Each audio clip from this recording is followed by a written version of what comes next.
এই যে 5টা প্রশ্নের জবাব না দাম তো এক চুলো নড়তে পারবে না।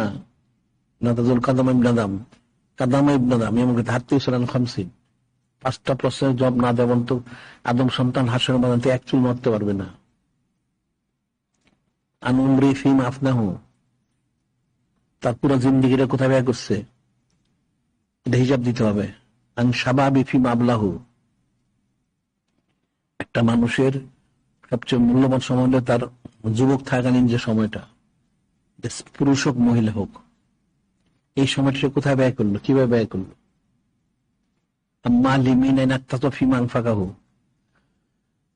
সম্পদ কিভাবে উপার্জন করলো, কিভাবে খরচ করলো। ইলিম অনুযায়ী সে কেমন করলো। 5টা প্রশ্নের জবাব না দেওয়া পর্যন্ত একটা চুলো নড়তে পারবে না।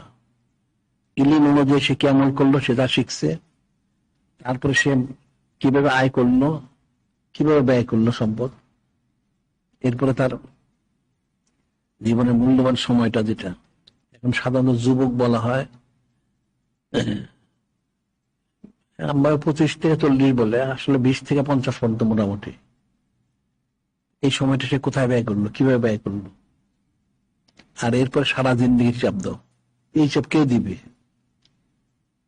এই জন্য মান মুখে সাফাত হালাক, যার হিসাব নেই সে ধ্বংস দিবে।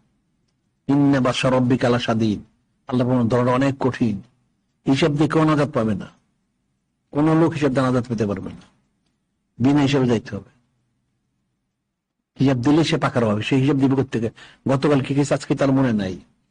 হাসরের ময়দানে, কবরে, হাসরে, নসরে, মিজানে সে কি হিসাব দিবে? তখন বলো তুমি এই করছো, তখন সে তো মনেই নেই। জাহান্নামে দাও। হিসাব দিয়ে কেউ নাজাত পাবে না, বিনা হিসাবে যাইতে হবে। মানুষ যত কিছুই করো, যদি সে দিনদারি পরেজগারি আল্লাহ যদি হইতে পারে, তখন তার জন্য কামিয়াবি। আমি কিসের কামিয়াবি?